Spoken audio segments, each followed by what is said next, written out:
Assalamualaikum warahmatullahi wabarakatuh. Baik, terima kasih atas kesempatannya. Kelompok kami akan memaparkan tugas demonstrasi kontekstual topik 3, mata kuliah pemahaman peserta didik dan pembelajarannya tentang menganalisis asesmen di ruang kelas. Kelompok kami terdiri dari 6 orang dengan saya sendiri Win Utami, ada Ririn Sofira Hayu, Risna Sriwahyuni, Robi Madia Malik, Siva Aliadani, dan Siti Wildanasari. Kami menganalisis asesmen pada mata pelajaran IPAS kelas 4 fase B dengan capaian pembelajaran diharapkan peserta didik mampu mendeskripsikan terjadinya siklus air dan kaitannya dengan upaya menjaga ketersediaan air.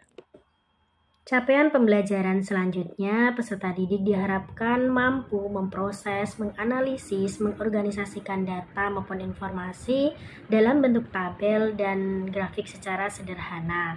Peserta didik diharapkan juga mampu mengidentifikasi hasil dari pengamatan dengan prediksi secara ilmiah. Selanjutnya, pemaparan akan dijelaskan oleh rekan saya, Ririn Sofi Rahayu. Tujuan pembelajarannya 1. Setelah menyimak video melalui media pembelajaran PowerPoint, peserta didik mampu menganalisis 5 tindakan manusia yang berdampak positif dan negatif terhadap keberlangsungan siklus air di bumi secara tepat, yaitu termasuk C4 dan HOTS. 2. Setelah kegiatan berdiskusi, peserta didik mampu menyajikan gambar 4 urutan siklus air dengan urut P3. Yang ketiga, melalui kegiatan berkelompok, peserta didik mampu menunjukkan sikap bernalar kritis dan gotong royong. Baik, untuk materi ajar atau topiknya, kelompok kami menggunakan materi ajar siklus air. Dan untuk jenis asesmennya, kelompok kami menggunakan asesmen formatif dan asesmen sumatif. Dan untuk bentuk asesmennya, asesmen formatif menggunakan LKPD dan unjuk kerja. Sedangkan untuk asesmen sumatifnya, kami menggunakan tes tertulis berupa evaluasi. Baik, di sini saya akan menjelaskan bagaimana dalam asesmen tersebut yang menunjukkan kesesuaian dengan tahap perkembangan peserta didik. Jelaskan.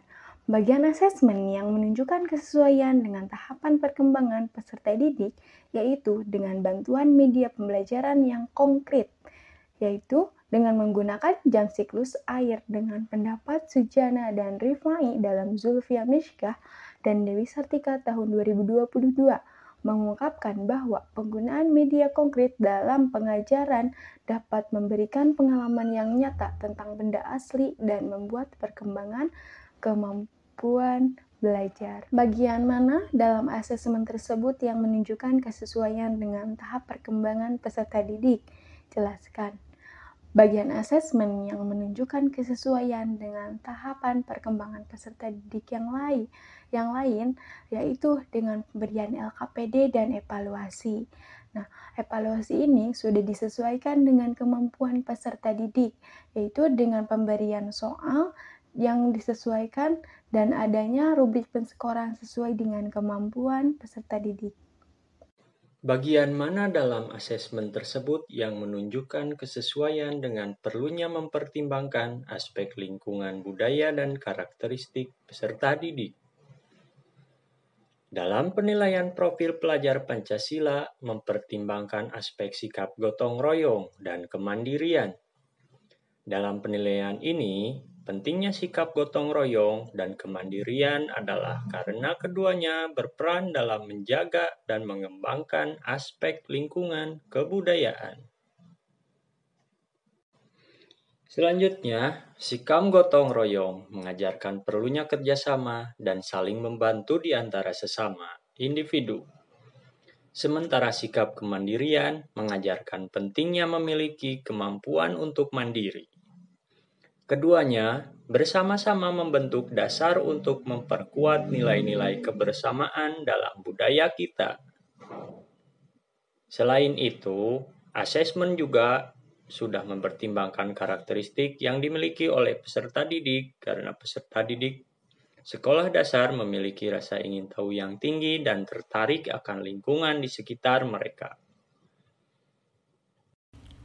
Bagian mana dalam asesmen tersebut yang menunjukkan kesesuaian dengan kemampuan peserta didik? Jelaskan.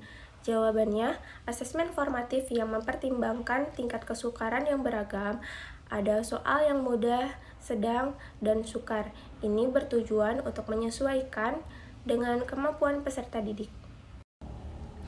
Selanjutnya, bagian mana dari asesmen tersebut yang menunjukkan kesesuaian bahwa sudah memberikan ruang bagi peserta didik untuk memberikan umpan balik terhadap proses pembelajaran mereka?